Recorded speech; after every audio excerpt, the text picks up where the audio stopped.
Bismillahirrahmanirrahim. Assalamualaikum warahmatullahi wabarakatuh. Baiklah, apa kabarnya anak-anak sekalian? Semoga kalian semua dalam keadaan sehat walafiat. Oke, kita lanjut kembali pembahasan kita, yang mana pada pertemuan kali ini kita akan membahas tentang bunyi. Apa itu bunyi dan apa saja pembagian dari bunyi ya. Di sini di bab ini akan kita bahas.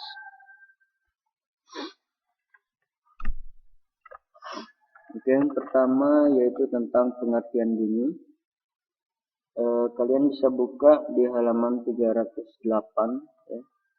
Di situ ada pengertian bunyi. Bunyi adalah hasil getaran sebuah benda. Ya. Namun tidak semua getaran dapat menghasilkan bunyi ya, tergantung dengan frekuensi getaran tersebut. Kalau frekuensinya terlalu kecil sehingga telinga kita tidak bisa mendengar bunyi tersebut ya. Dan begitu juga kalau misalnya frekuensinya terlalu besar atau tinggi. Jadi telinga kita juga mempunyai keterbatasan dalam mendengarkan bunyi ya.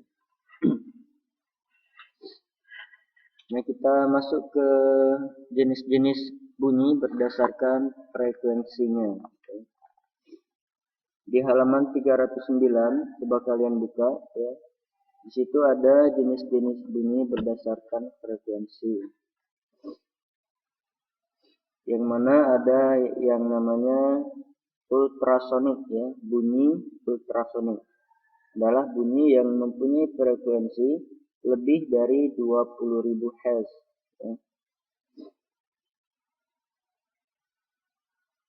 Ini kalau dia frekuensinya lebih dari 20.000 Hz itu disebut dengan bunyi ultrasonik ya. Nah, kalau misalnya dia frekuensinya itu kurang dari 20 Hz ya, itu disebut dengan bunyi infrasonik ya. Sekali lagi, kalau frekuensi sebuah bunyi itu kurang dari 20 Hz, maka disebut dengan bunyi infrasonik ya. Kemudian ada bunyi audiosonik. Audiosonik ini bunyi yang dapat didengar oleh manusia, yang mana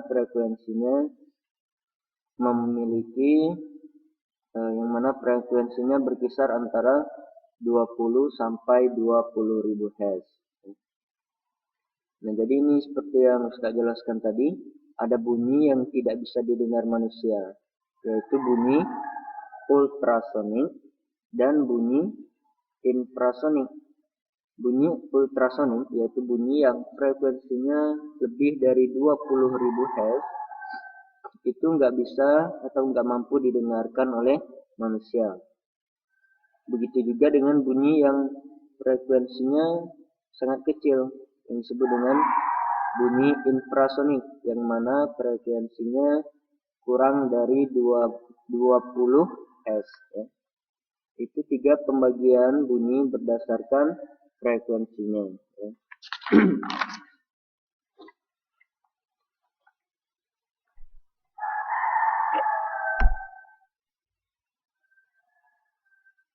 Sekarang buka halaman 310 ya.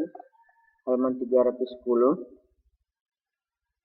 Nah, ada beberapa hewan yang bisa mendengarkan bunyi infrasonik maupun ultrasonik ya. Di sini ada jangkrik. Jangkrik ini ya, tahu jangkrik? Jangkrik seperti sejenis jangkrik ya, seperti belalang dan sebagainya ya. Nah, pada kedua kaki depan jangkrik ini terdapat indera penangkap.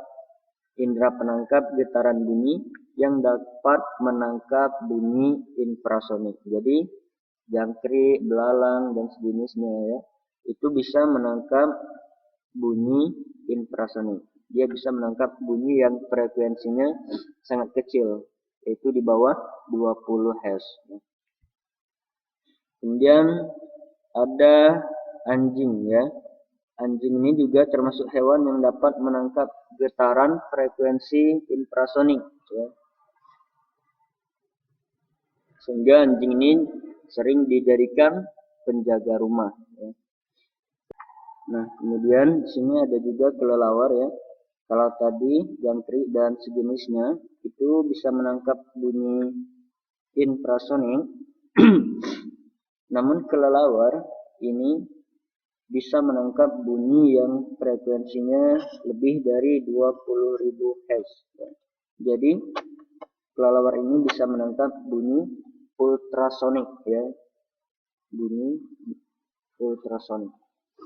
Kemudian ada juga lumba-lumba ya, merupakan juga hewan yang bisa memancarkan dan menerima bunyi ultrasonik ya. Paus juga, ikan paus ya, ikan paus juga bisa menangkap dan mendengarkan bunyi ultrasonik ya. Kemudian bunyi ultrasonik ini juga sering digunakan di bidang kesehatan, seperti di bidang kedokteran ya. Ultrasonik dimanfaatkan untuk diagnosis dan pengobatan. Kemudian di bidang teknologi kelautan, ya, gelombang ultrasonik juga digunakan untuk alat deteksi dan komunikasi yang disebut dengan sonar, sound navigation and ranging. Dan kacamata tunanetra ya, kacamata tunanetra juga merupakan alat yang menggunakan prinsip bunyi ultrasonik. Bisa kalian lanjutkan membaca di halaman 312. Ada di bidang teknik ya, ultrasonik juga bisa dimanfaatkan. Kemudian alat pembasmi nyamuk juga bisa menggunakan dan menerapkan gelombang ultrasonik. Kemudian kita bahas tentang medium perambatan bunyi. Di video sebelumnya Ustaz pernah menjelaskan bahwa bunyi ini merupakan gelombang yang merambat memerlukan medium. Jadi gelombang yang merambat memerlukan medium disebut dengan gelombang mekanik ya, disebut dengan gelombang mekanik. Jadi bunyi ini termasuk gelombang mekanik. Sekarang kita bahas mediumnya ya. Di antaranya medium dari perambatan bunyi adalah udara ya. Jadi bunyi itu bisa merambat melalui udara. Kemudian bunyi juga bisa merambat melalui zat cair ya. Melalui zat cair, dan bunyi juga bisa merambat melalui medium perantara berupa zat padat ya.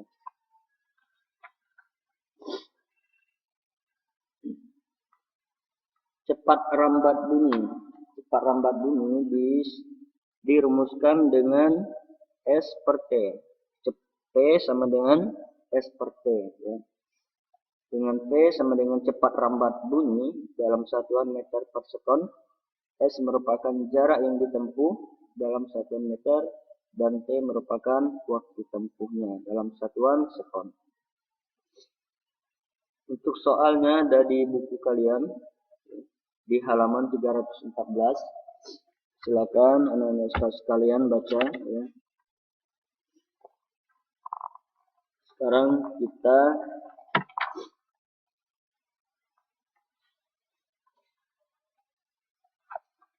ya, anak-anak juga bisa membaca halaman 315 tentang kuat bunyi ya, tentang kuat bunyi, kemudian tentang tinggi bunyi dan warna bunyi. Silakan Anda baca sendiri di rumah ya. Kemudian intensitas bunyi ya, intensitas bunyi adalah besaran yang menyatakan besarnya daya bunyi tiap satu satuan luas. Jadi intensitas bunyi adalah besaran yang menyatakan besarnya daya bunyi tiap satu satuan luas. Oke, demikian pertemuan kita pagi ini ya, hari ini. Silakan kalian buka kolom kuis ya yang Ustaz sebarkan di WhatsApp. Demikian kita cukup pertemuan kita dengan mengucapkan lafaz hamdalah. Alhamdulillahirabbil alamin. Doa kafaratul majelis. Subhanakallahumma wa bihamdika asyhadu an la ilaha illa anta astaghfiruka wa atubu ilaik. Assalamualaikum warahmatullahi wabarakatuh.